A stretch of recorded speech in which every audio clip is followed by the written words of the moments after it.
All right, so after the sprints on the track, came back, got in these oscillated band squats.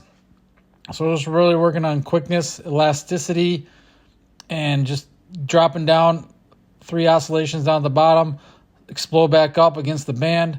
Band's forcing you into the ground, so you got that little resistance. Again, these are quick, fast, not focused on heavy weight. They're just moving the body as fast as possible.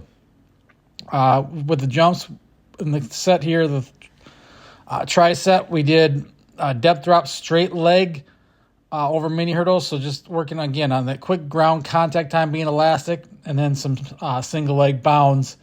Also working on that elasticity, but again on the single leg, because I struggle with one leg. I'm kind of slow off the ground, kind of don't get any height, any power.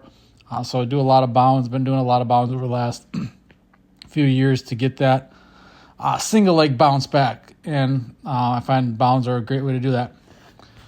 Then we go. So we did our fast lift compared with our jumps, and then we moved into our heavy lift for the day. Our main lift for on the hinge. So we did single arm deadlifts. So working our way up. I think of single arm. You just need to make sure you get the right balance point in there in the middle of the bar. It can be tough sometimes, especially if your bar doesn't have a good knurling or you don't know the exact center, but little shift here and there and it just kind of tips. But I really like the single arm deadlift. I find it feels pretty darn good on my back. I know I've had comments, doesn't that hurt your back? No, it doesn't.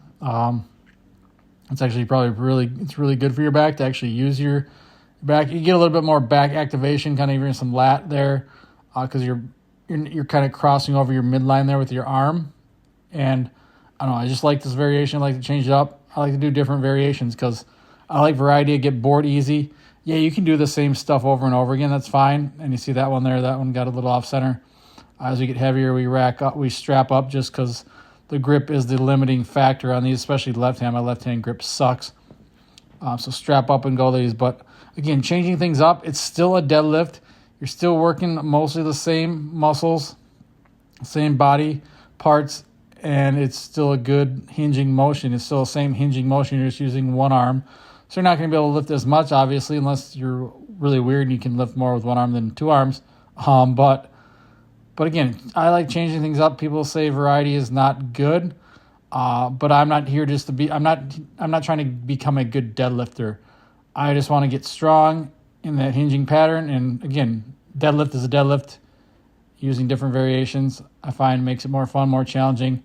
Adapt and add new skills. Because again, I'm not a weightlifter. I just weightlift to get strong legs or strong arms or strong back or strong whatever.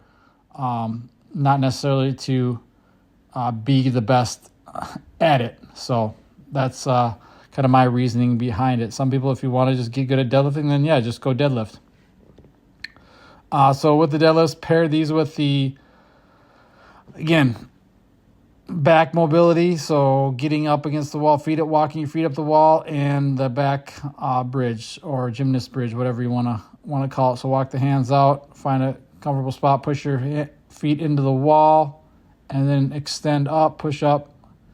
And again, I this feels better. To me, you get a little bit more range of motion, get a little bit more in the shoulders, especially the thoracic spine, the upper back there, because that's where I'm really tight. So I really like this variation. So I always like to pair, or recently been pairing my heavy lifts with my main lift with some kind of spine mobility or hip mobility, just to get a little bit extra work in there rather than just sit around and do nothing on the rest breaks. Then our accessories, we went to a skater squat with the sandbag. So again, in the Zercher position, I really like this variation. Going to have to go a little bit lower on the mat there next time. But again, the sandbag kind of an odd shaped, odd weight. The weight's not always perfectly centered like it would be on a barbell or whatnot. So you got to kind of balance that point and figure out where that balance point or point where it's not going to flop out of your hands and just can be an odd lift with the sandbag. That's why I like to do, again, different different tools, different modalities of loading and training certain movements and just getting that single leg skater squat in there. So hit those for a few sets.